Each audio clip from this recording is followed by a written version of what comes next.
Welcome, ladies and gentlemen. The motion for today's debate is... I actually forgot the motion. Can you guess?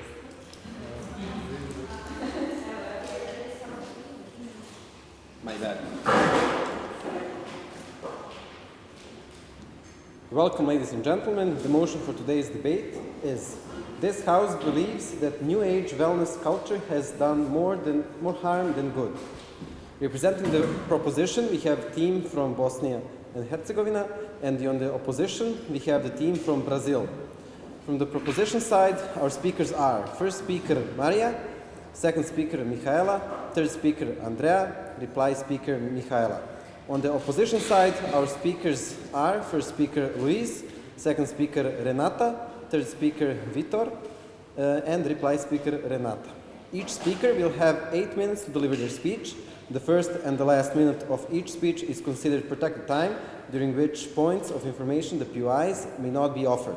The judges will signal the end of protected time at the 1 minute mark, after which the POIs can be offered, and will signal the return to protected time at the 7 minute mark. At the 8 minute mark, they will give a double clap or ding to signal the end of the speech. Additionally, there will be 3 claps or dings at 8 minutes 15, and the judges will stop listening at 8:30. The best of luck to both teams. I now hand over the floor to our chair judge. Thank you.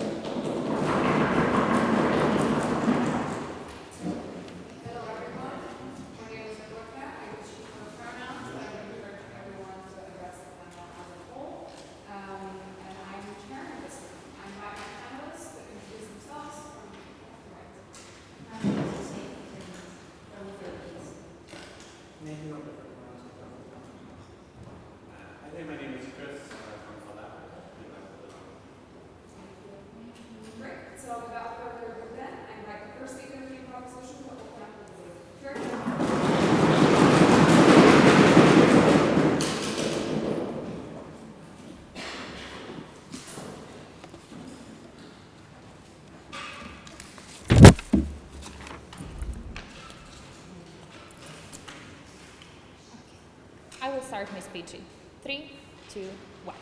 So, dear judges panel, my pushy algorithm has learned me recently how to say no. But in this debate, we will see what happens when you learn to say no to really good things in your life.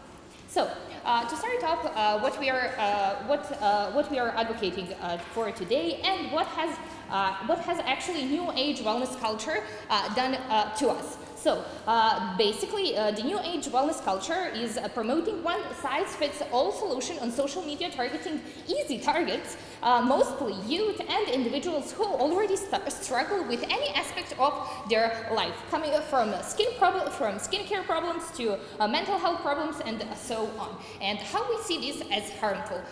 What is basically New Age wellness doing? It is not helping us. It's basically problems that we have instead of giving us and offering us real solutions. It is redirecting us to something that won't help us at all. So, first of all, I will name 4 main points of characterization that we have prepared for today's debate. First point being, we live in a really fast world, which we recognize and trend in increasing stress, which leads many people to having mental health problems. Second of all, availability of New Age wellness on social media. So, the availability that we are characterizing as our second point is basically due to pushy algorithms that we are all exposed to on social media. And these algorithms, the more we use social media, they are getting more and more pushy, trying to impose certain things on us that we,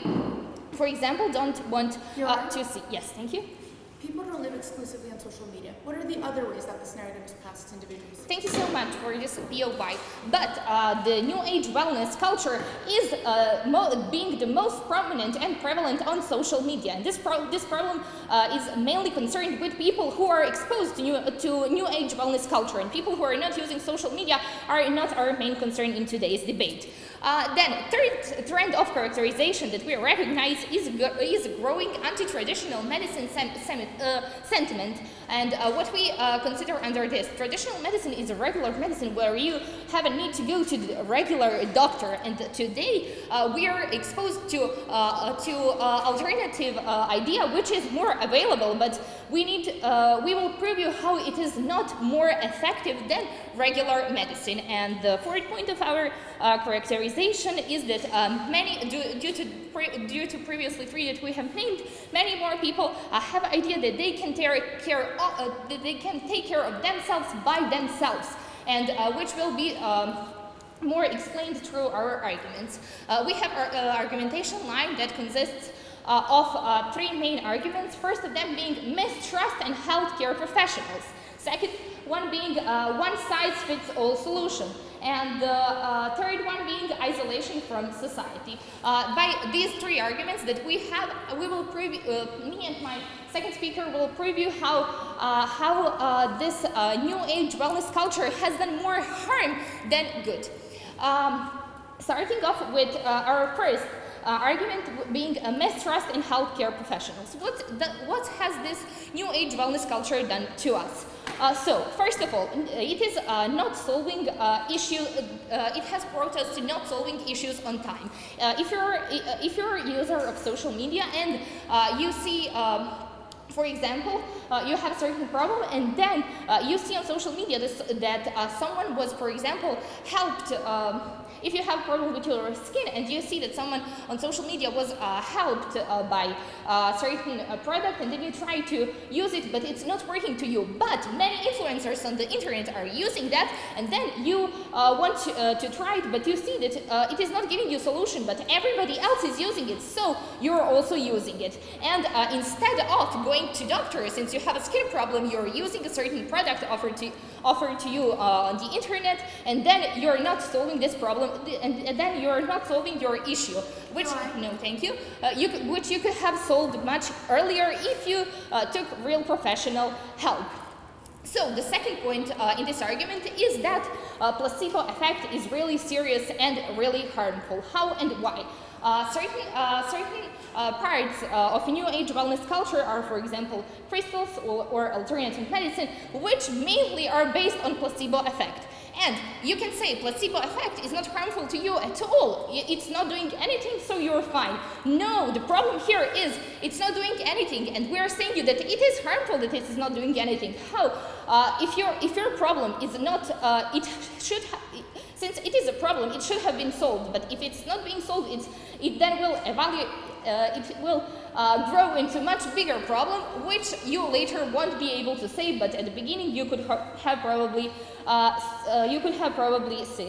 solved. And what's another big problem here is disinformation. Since we have growing number of unprofessionals on the internet who are trying to impose certain ideas in the name of new age wellness culture, they're spreading their ideas and informations and claiming to be professionals. This information are directly impacting professionals who are losing their jobs and credibility in actually being able to solve certain problems. And they do not get enough exposure. If you're a great doctor in a certain city, you probably won't be that much exposed in social media since you're doing your job well, but other people who are claiming to be doing their job well are all over our phones and media. So, yes? Why is the information divulged on the internet and getting professional help mutually exclusive? Thank you for a question.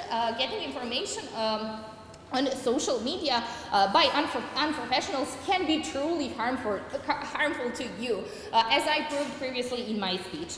And how is mistrust in health professionals directly? This is basically directly impacting individuals and professionals as well, as I said. So moving on to our second argument, one size fits all. This is directly related to this idea that new age wellness culture brings more harm than good. So since new age wellness culture is being commercialized, there are people, for the purpose of the commercialization, they want to, individuals want to sell more and companies want to sell as much as possible. So they are claiming to be making solutions that fit, they are claiming to be making solutions that can help everyone and can help everything for the sole purpose of selling more. And their main incentive is making money, not helping people or making their health or mental health better. So this is directly more harm than good. And this idea that a certain product advertised on the internet can help you it only stops you from solving the real problem. So for the reasons I have named, I have never been prouder to propose.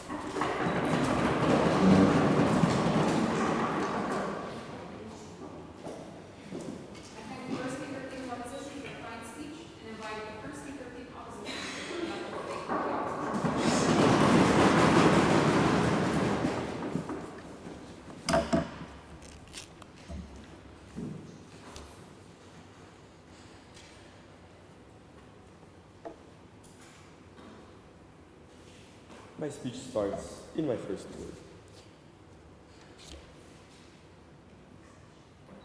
Panel, this narrative came as an answer of the people to exaggerated capitalism, as an answer to the people to exaggerated productivity, and to exaggerated in the culture of productivity. Two main arguments in the debate. Firstly, why about in a societal and institutional level we did more good than harm, and secondly, about in an individual level why we did more good than harm. Before moving to the setup, I would like to do a quick rebuttal to their case. They have two main cases. Firstly, about social media.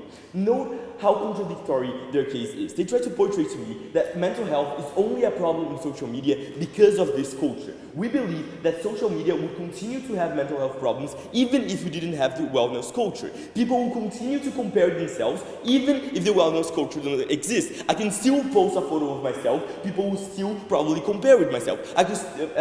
Someone else can still post a photo of a very expensive bag and people will continue to compare. It is independent of the fact that wellness culture exists. But second thing that they try to portray me is that social media don't offer a solution.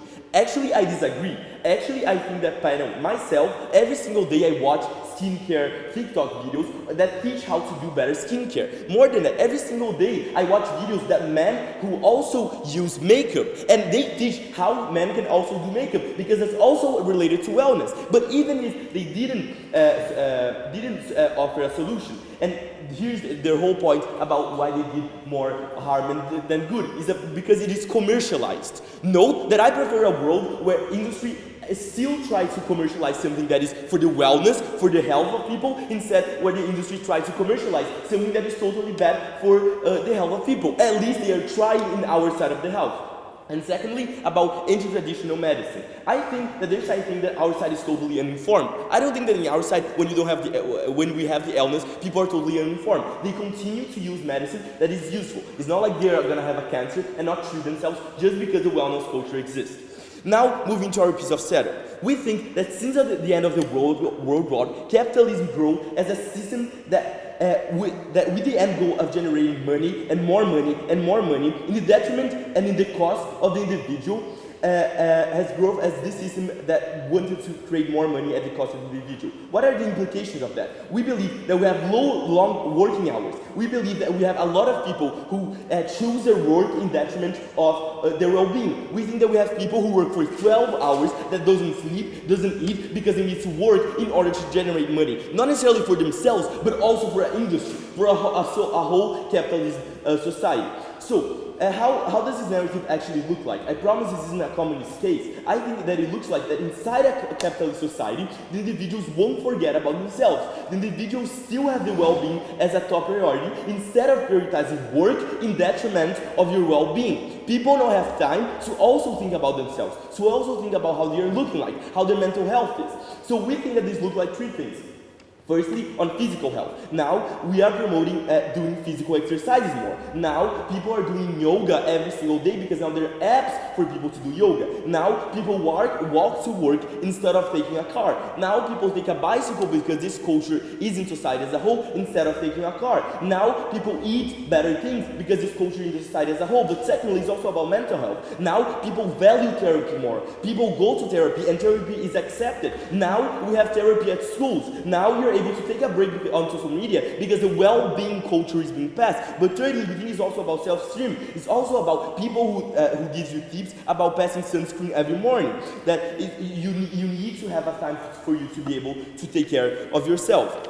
Now this moves us, so how is this narrative actually passed? Because they try to portray me, it's only passed through social media. We completely disagree. So even if all my rebuttal points in social media doesn't stand, we continue in this debate. Because we believe that this is passed in some ways. First through social media as they prove, but secondly, also on media as a whole. So here we're talking about TV shows, movies, we're talking about the industry also adapting to that. But secondly, we're also talking about government campaigns. Now the government is also seeing the struggle of those people. Now the government is also seeing that those people are working so much and now they do campaigns. Now the government is seeing that people are obese because they're eating industrialized food and is making campaigns for that. Now we are also passing that thing on schools. Know that now schools are also passing up the narrative. Now schools also teach about how you should treat yourself. Now schools also have therapists on there. But yes, we're also talking about the internet. So even if my rebuttal doesn't stand, we continue in this debate. And yes, except for P1, if there is any. Since there isn't, I move into my first argument about how in a societal level we did more good than harm.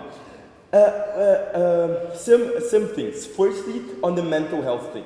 Know that we had a lot of burnout in work because of the culture of productivity, because of the culture of capitalism. In the past, you had a lot of burnout in work. You had a lot of people who were putting their work before their own well-being. Now, we also have like very high suicidal rates. Now, we also have low performances at work because people are so tired of work, people are working so much. So how is this narrative actually solving this in society? We think that this looks like some things. We're also changing things in an institutional level because institutions are also responding to this capitalism and to this productivity narrative. They are responding and they are seeing that the well-being narrative is being passed. They are seeing that people are adapting to the well-being narrative and they are also adapting. So now, because of this narrative, we also have shorter work weeks. Now, because we're also promoting better working, because the industry needs to adapt. Since we are promoting this culture, since the industry is seeing that people are caring about that, and since the industry is seeing that people are tired of working so much, they also need to adapt. So they adapt by having short work weeks. They're adapting by promoting better working conditions. But more than that, the schools also adapt. The school sees that because of the capitalist society, because of the productivity narrative that is also passing their side of the house, students are so tired, so they adapt and they see that the students are adhering to well-being, and now we have therapists at school. But secondly, we have a health issue in the whole world. And here we're not only talking about the US, we're talking about the US, Asia, China. Why? Because it's cheaper for the industry to produce food industrialized of low quality. It's more practice for people who need to work so much, 12 hours, to work something industrialized rather than cook their food that is more healthy. So how is this narrative actually solving this in our side of the house? We believe that the government, after seeing this, is now generating more government campaigns of prohibiting not healthy foods in schools, for example. Before moving on, except for PY, if there's any.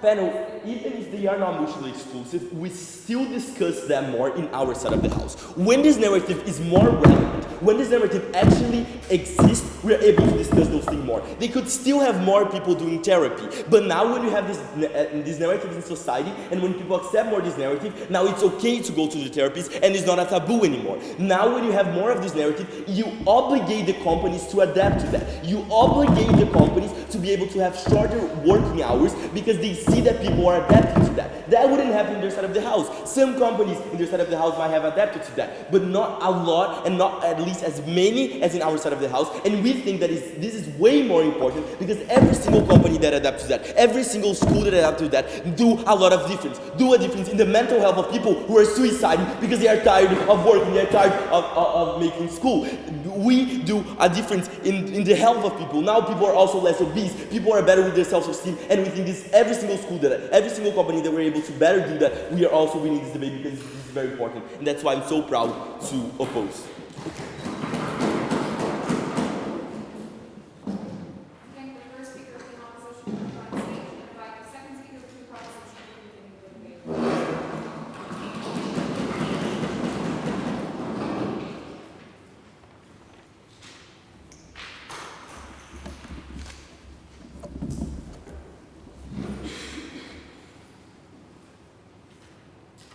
I will start my speech in 3, 2, 1. Self-care for me. Self-care for me is drinking coffee in the morning and giving myself some time. Self-care for my friend, self-care for her, it's reading a book.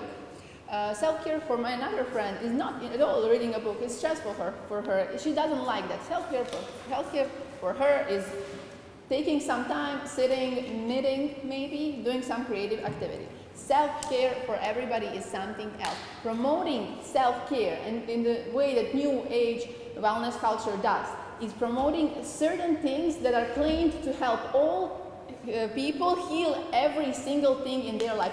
You cannot solve everything by meditating. You cannot solve everything by buying crystals. That is not how that works. Yes, placebo effect can be useful in certain events, in certain times. That is why we do not deny the fact that New Age wellness culture has helped some people and some things, but it has done more harm than good. And I will explain why throughout our case. I will first go on to continue building our case, and then I will go to rebuttal. No, thank you.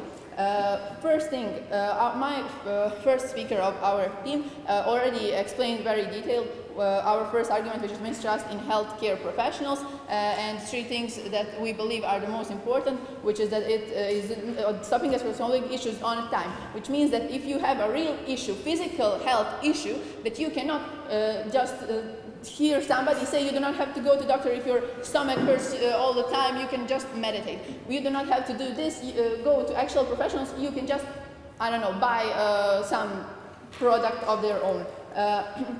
Second thing that she said is that this is creating placebo effect, that you think you are healed in cases when you are not, and again stopping you from actually healing something from a real issue, giving you a false solution for a real existing issue. And third thing is disinformation, and she's accepted a POI on why is it mutually exclusive for actual professionals and these New Age wellness culture to exist on the social media. Well, this is not mutually exclusive for them to exist among each other. Why does it contradict each other? Because influencers who are promoting New Age wellness culture, those are people who start their videos with, you do not have to go to doctor, you can do this. You do not have to go to a professional, you can do this. We are directly discrediting actual professionals who have actual knowledge on how to help ourselves.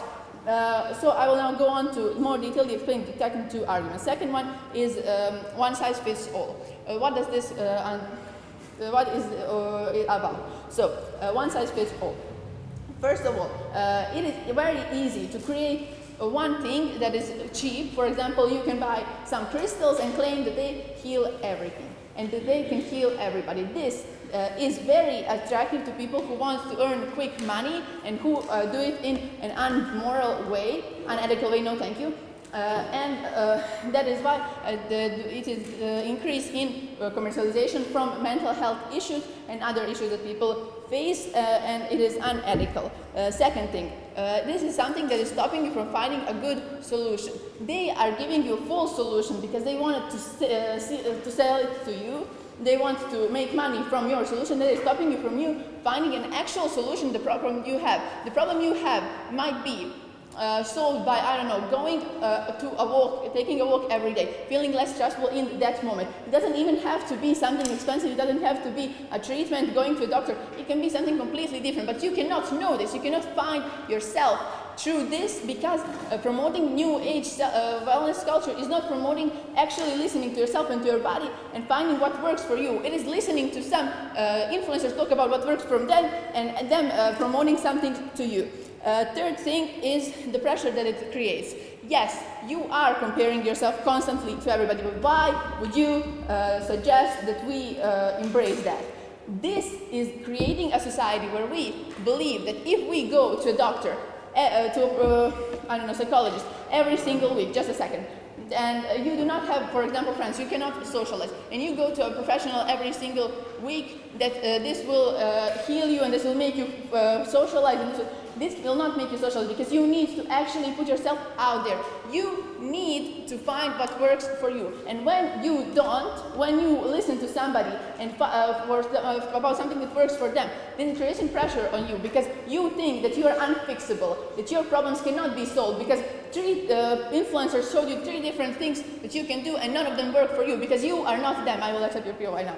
Engage with the real world. They are not proposing cures for cancer. They are just saying that you can treat a headache, for example, with chamomile. Okay, but what if you can't? You name an example when you have skincare issues and you listen to an influencer and that helps you. But what happens when a person who has hormonal issues has skincare issues and they listen to the same influencer and put, I don't know, some cream on themselves and that doesn't help them? You cannot promote one thing that will help you for sure because one problem can be caused by many, many things. You cannot find one solution for one thing for every single person. That is not possible. Third argument is isolation from society. This does 3 things. First of all, alienation. This makes you this makes you say no to things because they say that it is good for your mental health to say no to things. You don't feel like going out, don't go out, never go out. This goes to extremes where you think you can isolate yourself and work from you function properly just by yourself. This is shifting from community that is collectivistic to community that is completely individualistic, which leads me to the second thing, which is selfishness. This creates a new generation of very selfish people. Why new generation? Because this is mostly promoted on social media where they are the most young people. They are the easiest to influence, and we are creating a new generation that is completely individuals and alienated and selfish. And this is also bad for the community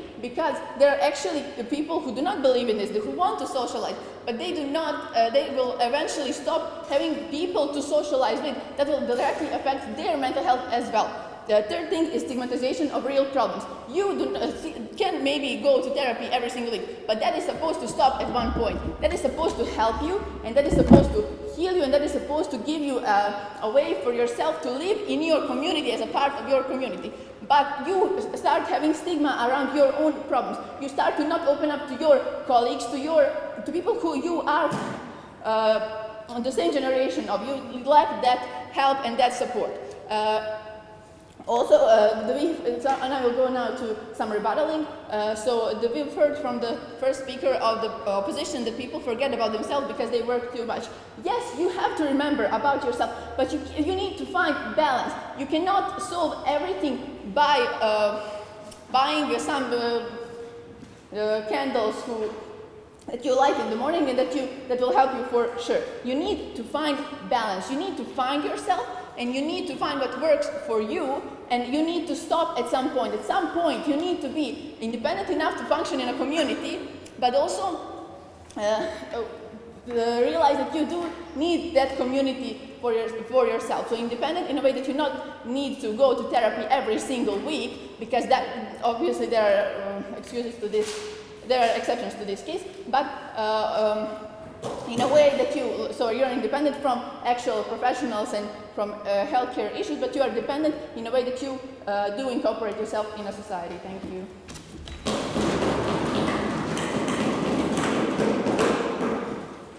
Thank you, second speaker of the proposition for a fine speech, and invite the second speaker of the opposition to continue the debate. We're here.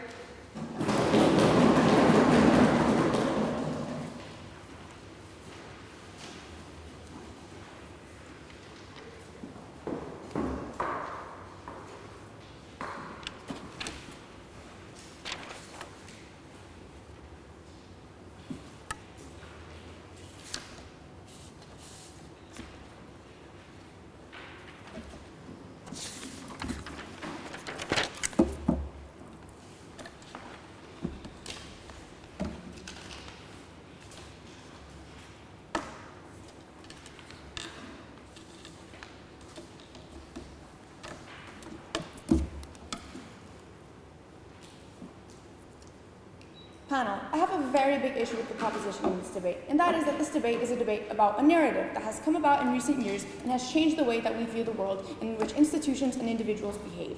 They have never proved to me where their impacts are necessarily dependent on this narrative existing and not on other methods or issues with communication within this world. We're incredibly proud to defend the well-being of individuals under a brutal capitalist society on side opposition. How does this debate work? It works on the basis of a narrative, which means we've brought to you what it is. We've brought to you that it is about prioritizing yourself, even if it means to the detriment of productivity, for the sake of achieving better mental health, physical health, or better self-esteem. We've shown you that it is passed by governments and institutions like schools and work that have a necessity to make sure that people are being guaranteed their well-being for the sake of productivity, which means that companies have the incentive to, for example, test out 4-day work weeks because they don't want people to stop working as well. That's why schools and governments have the idea to enforce not selling soda at lunch because they have an obesity crisis. We've shown to you that this is essential and it is being passed by effective mechanisms that exist outside of the internet. They have not fulfilled this burden of proof, and because of that, most of their constructive case falls. But either way, let's begin with engaging. Firstly, on individuality and the one-size-fits-all solution. What they say is that companies are lying because they want to market and solve everything for everyone. So they will pass ineffective products to a large demographic and make it so they try to incentivize as many people to consume as possible. Notice how that is incredibly ineffective for a company that is looking to make a profit. If you want to actually conquer a consumer base and make sure that you have a product that you haven't invested millions into and then go into bankruptcy because people stop buying it, you necessarily have to have some measure of efficiency. We believe that companies have significantly larger incentives to target specific groups with specific issues because then they will have a loyal consumer base. We also believe that companies have the incentives to make good products that actually work and in fact are better than the rest of their competition because that is how you conquer the consumer base and maintain loyalty. What they brought has little to no incentive to actually occur in real life, and if it did, would be completely catastrophic for those companies. We believe on our side what happens is more likely that we get more products that adapt to people's needs. So for example, we have sunscreen for people with darker skin tones that doesn't leave white cast because now those people care more about wearing sunscreen as well. Just like we have medication and products that are specifically for people with acne because now there's a general concern from that population to get treatments for their issues as well. In regards to the individuality of each solution, we also believe that we have 500 different industries that can look to help with these individuals in their individual ways to what they believe is self-care. So that the example that was brought by the Deputy Prime Minister actually works for our side. So if I like reading more, and I believe that reading is self-care, I believe that bookstores can comply with that necessity by creating self-help sections and incentivizing sales. I believe that industries like fitness will incentivize packages that make it more accessible because now they have a larger consumer base and can afford to do so. Just like I believe that yoga studios can now film videos that they put up for free online because they have a consumer base that creates demand for it. We believe that there's a net good in society by having companies produce these products that aid individuals and promoting them to the general public, but more importantly, we believe we better fit with the issues that the proposition brings for individuals that are so specific because now there's a concern from companies and from industries to actually meet that demand. I will discuss health now, but I'll take your POI. Rights for Peace today made on topic. This House believes that wellness should be normalized in capitalistic communities. Since you never said or engaged with the things that are equally influenced, like you're giving general wellness things, and we support normalization of wellness in any society. Thank you. What the influence side discusses is self-care. It is about alternative medicine, it is about crystals, it is about meditation and mindfulness. We believe all of that is correlated to health and well-being. We believe that taking care of yourself is in fact eating healthy food instead of drinking soda and eating fries every day at the school canteen. We believe that taking care of yourself and having mindfulness means feeling okay to take some time off of work and having your employer allow you to do so that you can take a break and then return to work to do it even better. Now, under Constructive for Health, they say that medicine is discredited because there are influencers on social media pressuring you to buy products. What they display with their impacts is that this is absolutely catastrophic because there are deeper issues that you are not solving.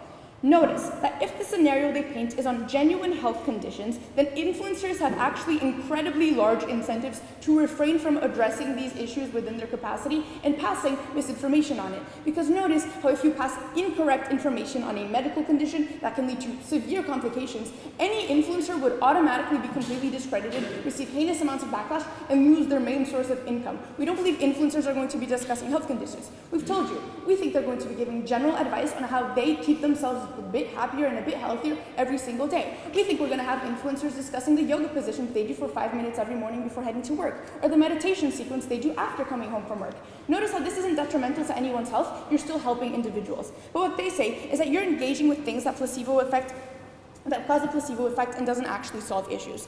Notice that the issues that would usually be solved by placebo effect are pretty mild. So we're discussing headaches, we're discussing cramps. I believe that if an individual has to take, less ibuprofen on a daily basis because they drink chamomile tea, that's generally a good thing because you're getting rid of the harm, which is the pain, and you're not necessarily having to spend or do something more because of it. But also, there's a very, very big logical flaw. Notice that I've engaged with their best case, but the reality is they've never proved to me why listening to the internet, that is if I buy their framing, is mutually exclusive to caring about health professionals. We believe actually on our side of the house, we have a bigger concern for health because now individuals have the incentive to look out for themselves.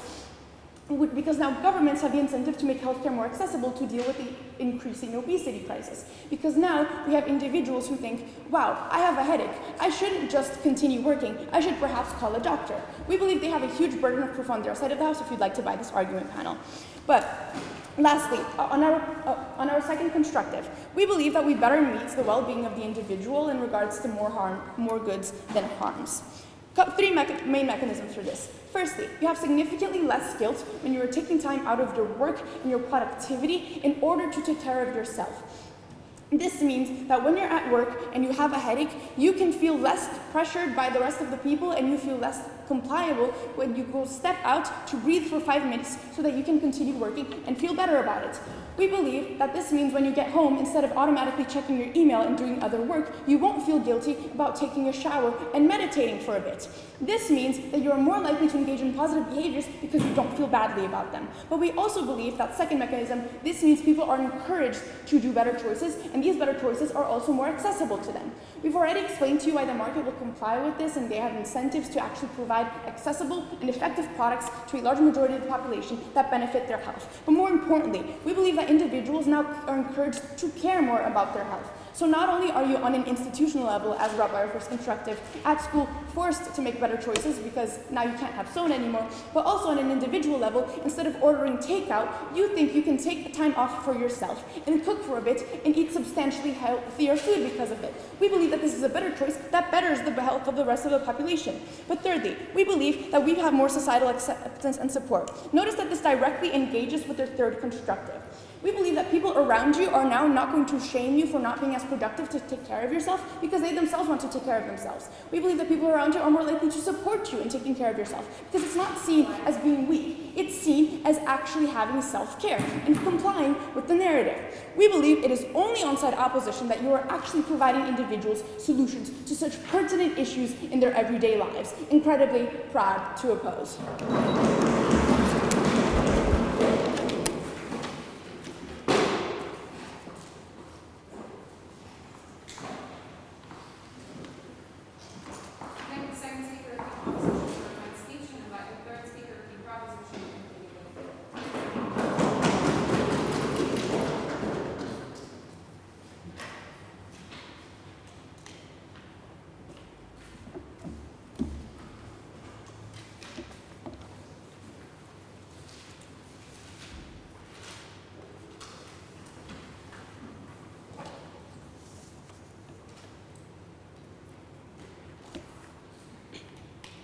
Dear panel, as we have tried to point out in our POI, the biggest problem today that the proposition sees with the opposition's case is the mischaracterization of what the actual thesis or what the actual motion is today. What they have tried is to paint you a picture where in their world everything that the new age wellness culture has done is what wellness was supposed to do in every single era of our life, whether it be capitalistic society. We are supposed to have healthy people, people that exercise, that eat. Of course, now they're claiming reasons why it's not possible or why it hasn't been done in our society, and they're saying that New Age medicine or New Age wellness culture solves those problems. That is not true. That is not fair, and they don't have fear to say that in this debate, these things, including things that are promoted on the info slide, such as healing crystals, alternative medicine, or meditation alone, solve those things. We were never against physical activity, against exercising, or against doing things for yourself. The point is that the main focus on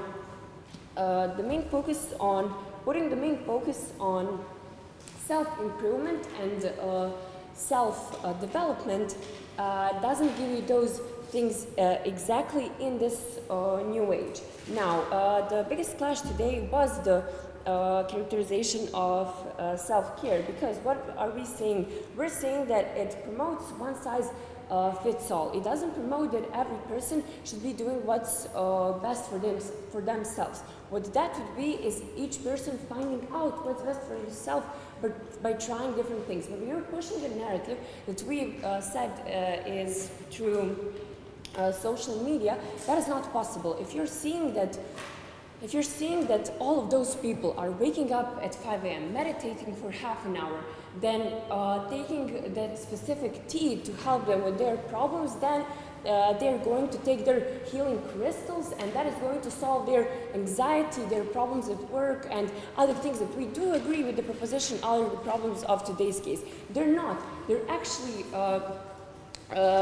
trying to tell you that these things will help with things that other real solutions can help you with. But you're not able to focus on those because you're buying into the narrative that New Age wellness will solve those things. Now, yes, second clash was the placebo clash, where they're claiming that it's not placebo and they're making real effects. But things don't work like that. If you try to believe that meditation will solve all your problems because you've seen other people solving those things, when you continue doing that thing, for example, for months, or even invest your time and energy into doing that. For example, if you're a person that has ADHD, you're not able to meditate, that might not help you, and when it doesn't work, in some cases you'll have a placebo, in other places it won't solve the root causes or the root problems that you're trying to solve. So then you're feeling even worse because you have pressure from the society that will tell you, well, if that hasn't worked, but it's working for all of those people, there's a problem with you. Joanne? Yes. We've provided you market incentives for which people will generally have their needs better taken care of by companies. Please engage with them. Okay, it doesn't work like that. You're saying that, okay, let me first focus on the influencers, because you said that influencers, we got a lot of hate if they promote something that is bad for you, therefore that will not happen because they won't have the incentive. They will. First of all, they want to make money. They're not giving you drugs. We're not saying they're giving you something that's instantly harmful. What they're giving you is something that's giving you a temporary solution to a problem that should have a permanent solution that you're working on every day. If they try to sell you those things, they might not kill you, so they won't get hate, but really if they don't work and they cannot work on an individual level that they're trying to promote that works for everyone, then it's giving more harm than good. Same thing goes with the companies that are trying to do that thing. If you're trying to say that companies making everything that is related to alternative medicine or healing crystals, which you haven't engaged with yet, they're trying to individualize their products so to fit every person's needs because they need those niche groups. Yes, they are targeting niche groups, but they're not targeting them to solve them. They're targeting them because they are easy targets. For example, as we've giving you already, which is mostly youth or individuals who already struggle with any aspect of mental health issues. Those are the people they're trying to target. That's their target audience, and we cannot stand behind that on the side of the proposition because of moral principles. Yes, that was that point. Now, the biggest problem here is that there are three arguments which we've already given you, which first one was mistrust in medical professionals. You said that it isn't mutually exclusive, that if there is social media coverage on New Age wellness, it doesn't actually give us any kind of reason to have mistrust in actual medical professionals.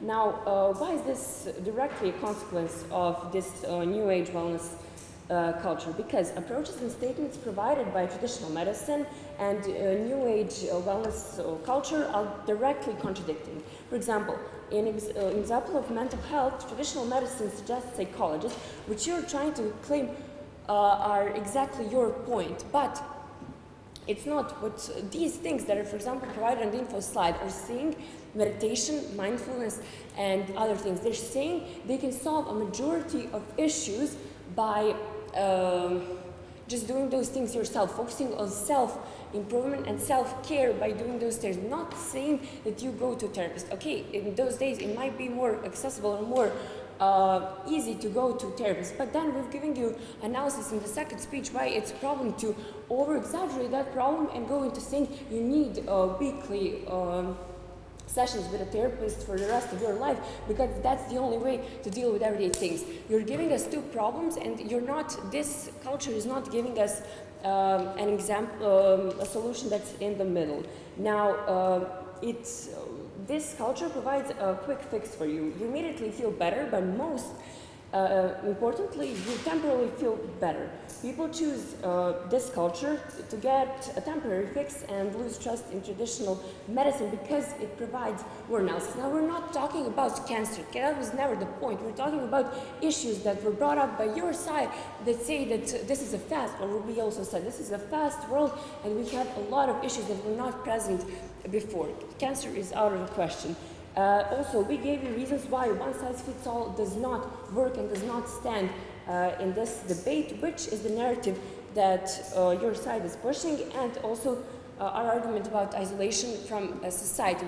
We've told you how focus on self-improvement actually distances you from society, and you may end up losing community values. Thank you.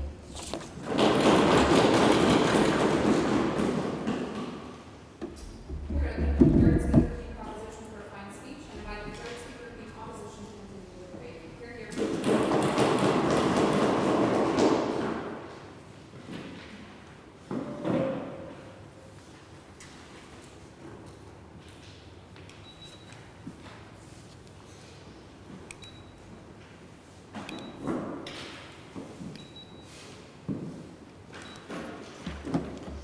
Hello, my pronouns are he, him, and I start my speech in a few seconds.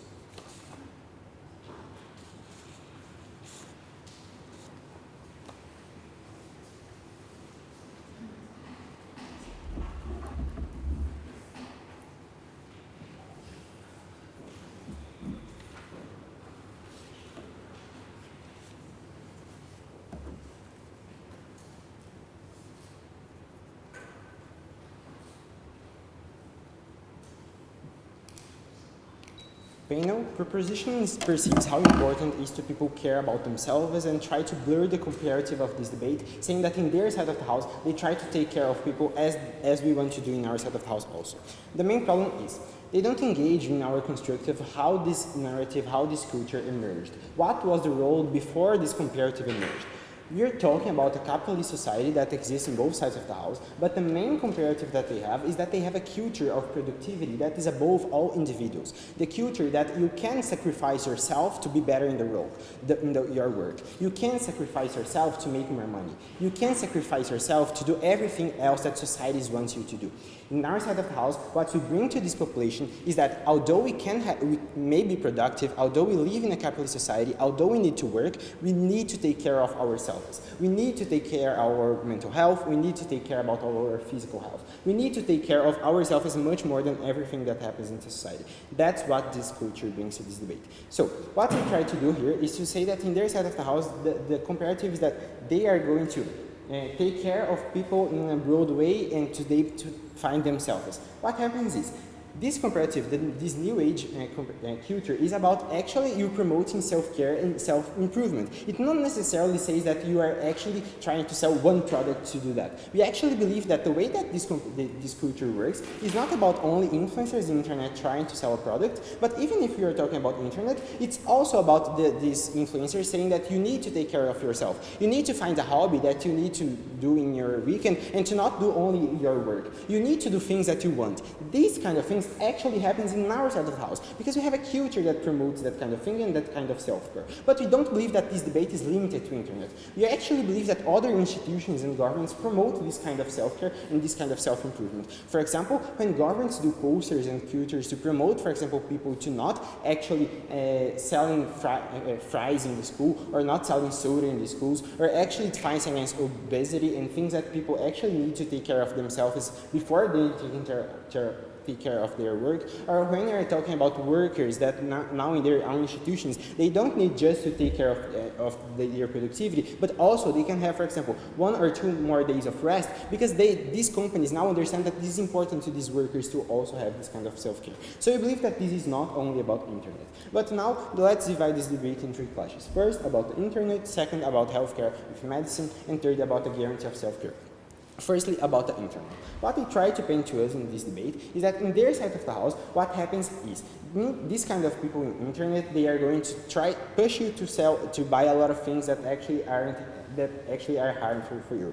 What happens in their side of the house otherwise? You believe that internet continues to exist. You believe that influencers continue to exist. But what happens is, these influencers in our side of the house, they are promoting self-care. They are promoting self-improvement. What they would do in their side of the house are the coaches from internet. They try to paint that, for example, it's easy to be a millionaire in 3 days because you just need to work. You just need to be productive. You just need to do things that are going to make you wealthier. You just need to do things that are actually easy to do to them. So what happens is, in their side of the house, the comparative that you have in the internet is actually much more intangible, because what we can do in our side of the house is actually promote these people to actually think about themselves. What they do in their side of the house is make people feel that this is impossible to achieve that kind of lifestyle. So what happens is that these kind of influencers, they exist in both sides of the house. What they do to these people and what they influence these people to behavior, we believe that is much better in our side of the house. Second, about healthcare and with medicine. What they try to paint in this debate is that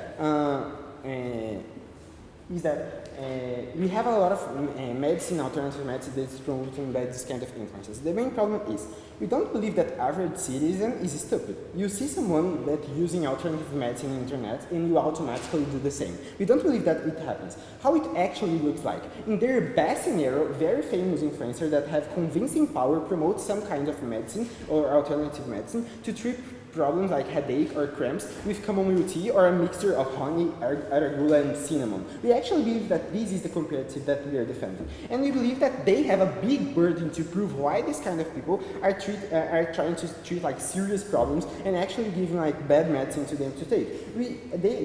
What they try to bring to us is that, oh, actually these kind of things, they don't do actually good for these people. They maybe be a placebo effect. Even if you consider that this is true, we don't believe that placebo effect is something harmful. We just believe that people aren't like actually being cured from this disease, but actually they are just feeling that they can be better. So in their best, they don't do any harm to this population. But let's take in their best. People actually may trade doctors for influencers. These influencers, they still have checks and balances that prevent them to create harm to these populations. 2 main reasons for that. First, they need to maintain their followers. If they are selling something that is actually making people to feel worse and to actually be diseased and actually feel bad, we actually believe that these followers are not trusting these influencers anymore, and he's losing his influence in the internet, and we don't believe that they have this kind of incentive. But second, we believe that the internet has a big culture of canceling. We believe that if they do this kind of things, if they sell bad products to this population, they are actually to be concealed by the internet, and they aren't being influential and earning money on that anymore. So I believe that no, they can't do this kind of harm to the population. But third, when you're talking about the guarantee of self-care, what we believe is that only in our side of the house, we have a narrative that other institutions and not interests promote to people to take care of themselves. So what is the difference that we have between ourselves and in their case? Even if you buy their whole case, their comparative is some people are tricked to buy ineffective medicine and don't go to doctors to cure them. What we have in our side of the house, we have that governments, they now obligate people to have better working conditions because they now care about how important it is to worker to feel in their work. They know about how self-care is important to them. But also, we are talking about people that are perceived in society as not being judged because they want to take care of themselves, because now the society also values that. And thirdly, about an individual perspective, we actually believe that this kind of population, they are doing things that are actually great for them. For example, I pass sunscreen every day before going to work. For example, I go to the gym, I play soccer. I do things that I actually like, and I actually take care of myself without feeling guilty because I'm not being productive. So that's why, just in our side of the house, we can have a comparison where people are actually better off taking care of themselves. You say that due to the new age wellness culture, the people have better working conditions, but please notice that it's not true. The reason that we have better working conditions is full capitalism and the Gen Z being the hardest generation to work. They do because of that, not because of Okay. Imagine a world where you have the culture of productivity as being the main culture that people have in society. Imagine that everyone values that productivity is the most important thing.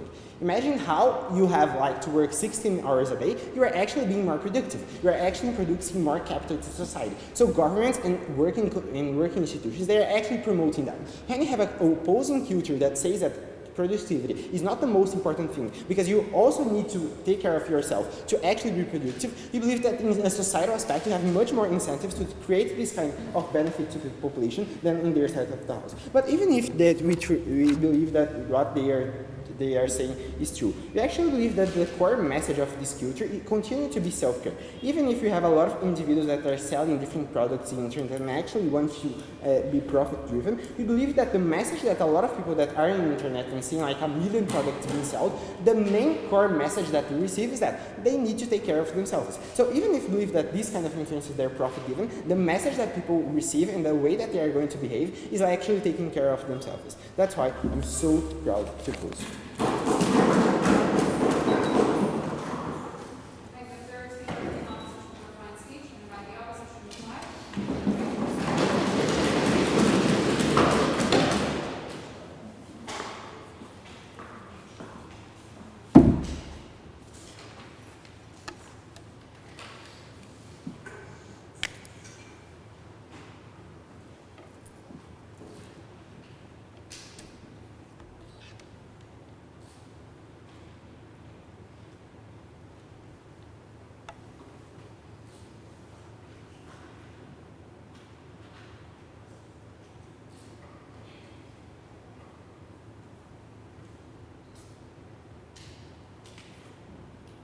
Panel, this might seem like a strange example, but bear with me.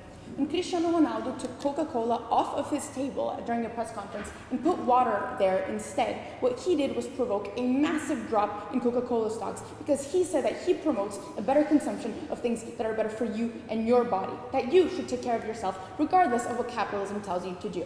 We believe that that is the narrative we're passing on our side of the house, and effectively we lead to better well-being not only on an institutional level, but also for the individuals they so care about. Two things I'm doing in this speech. I'm addressing the clashes and the refutations we've done, but most importantly, I'm weighing whether or not the benefits actually outweigh the harms. On the narrative, we've explained to you that people have struggles under capitalism that have caused major problems for governments, for institutions, for corporations, and all of these have necessarily had to deal with them by promoting a better and healthier lifestyle for individuals so that they'd have less struggles with them. What they've brought is that this narrative is mainly pushed through social media, but notice how they have a very big burden of proof to fulfill that they cannot do in the reply, about why this is happening, who is actually fulfilling this, what does this lead to in the behavior of the individuals. We believe that life exists outside of the internet, and we've provided you plenty of other ways that this narrative is propelled outside of the strawman that they've provided you. But secondly, on health and well-being, we told you that governments have enabled policies that make it so individuals can more easily access better healthcare or better eating conditions. We've told you that school and workplaces are willing to accommodate for people's health issues by having a psychologist during a high school or by having shorter work weeks so they can actually take a break. We've told you that companies are selling more products that are better for the health of individuals like food or skincare because there's a larger demand for it. Notice how institutionally you are now pushed to make a better choice. So we believe you have a net good on that. Most importantly, you are incentivized to do so and you have the capacity to make that better choice. We believe on their side of the house, you don't actually get that much, even if you wanted to take care of your health. They say that you actually discredit real medicine through misinformation, placebo, and pressure. We've already explained to you how misinformation is largely disincentivized because influencers can face a big backlash. We've explained to you how placebo isn't that bad and how the pressure isn't that existent. In fact, we have more incentives on our side of the house for people to search for medicine. But more importantly, they never prove to us why having crystals and going to the doctor are somehow mutually exclusive. We believe that you can take both on our side of the house, and that, in fact, is better. But lastly, on individuals. We've told you that individuals are going to take significantly better care of themselves and have better health, better well-being, better mental health because they're less guilty about taking time from productivity to do so. They also have more incentives from corporations, from the government to do so, and they can actually fulfill those incentives because they've been provided the conditions to do so. But most importantly, you have social support to do what you like, how you want, the way you want, if that's better for you. Notice how they never really engage with that, but most importantly, they've told us that there is a more one-size-fits-all solution that is worse for individuals. We provided you with not only market incentives for why that is generally untrue, but how that narrative, because of the necessity that governments and institutions and corporations have to actually better the quality of lives of people, that is generally impossible. In fact, we meet that metric better on our side of the house because now you have more companies with more demand to accommodate people with different preferences. But now, on weighing. On individuality, we've told you that people are being pushed towards better choices and supported for those better choices on an institutional level. We've also told you that these people are incentivized to make those better choices in their individual life of switching Coca-Cola for water so that they can prevent, for example, heart disease on our side of the house. We believe that that gain is significantly more important than, if I buy everything they say, refraining from taking ibuprofen because you have a headache, or not going to the doctor as often because you believe that taking chamomile tea has bettered your cramps. Notice how you have a general improvement in society on an incredibly large scale that makes a huge difference because it happens in so many different levels of your life. On their side of the house, you have a minute change that happens and targets perhaps a small amount of the population as they conceded it's just youth and doesn't really change that much. In regards to institutions and workplace, we've provided you massive benefits on, for example, testing 4-day work weeks, or having generally shorter work hours and more breaks, but having psychologists at schools that better support people. We've told you why their mental health is better taken care of. They say that people will become more selfish because now you have to take care of your individual needs. We much rather have an institution that supports people in taking care of themselves than on their side of the house. Incredibly proud to oppose.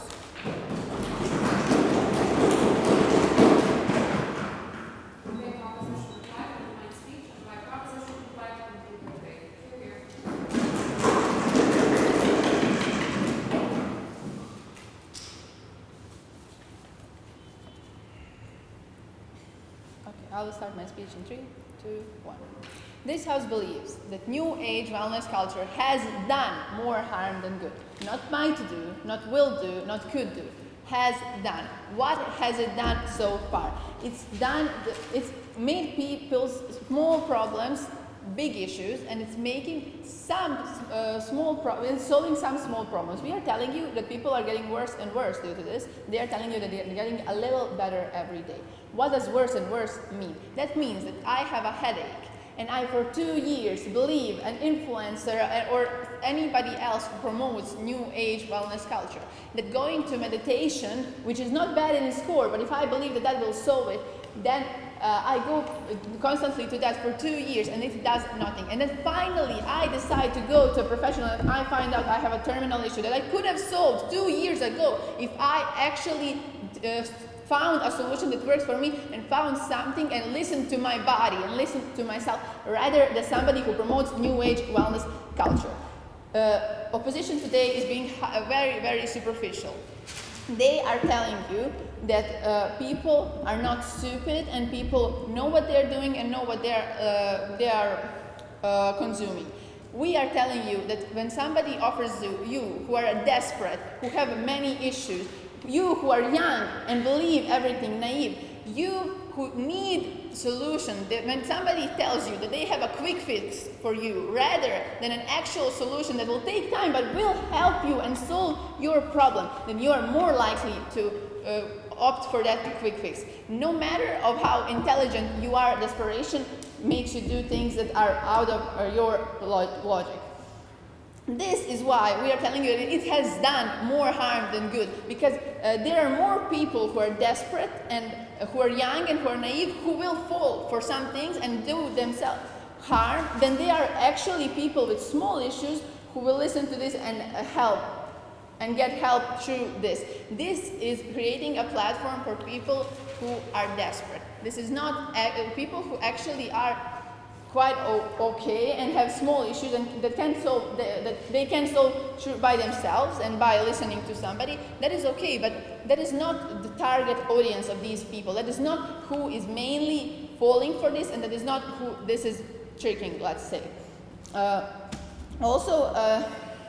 The thing is that New Age wellness culture knows no balance.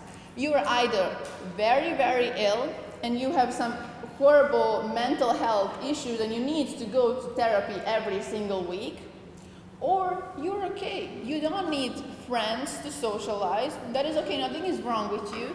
You are totally fine. You can just light a candle, breathe in, and everything will be fine. There is no balance. You do not know whether or not you need help, whether or not you need the amount of help that you need. This is creating a generation that doesn't know themselves. Not only doesn't know each other because they are closing to themselves and not opening about their problems. This is creating a generation that doesn't even know themselves because they don't know what works for them, because they are listening to New Age wellness culture. And this is happening right now. This has happened already. This is something that the New Age wellness culture has done already. This is the harm and the impact that it has had. This is not something that might happen, could be potentially. This is something that it has done. And there has been more harm than good, and we do believe that we have been able to actually prove this, and that is why we are so proud to propose this motion. Thank you.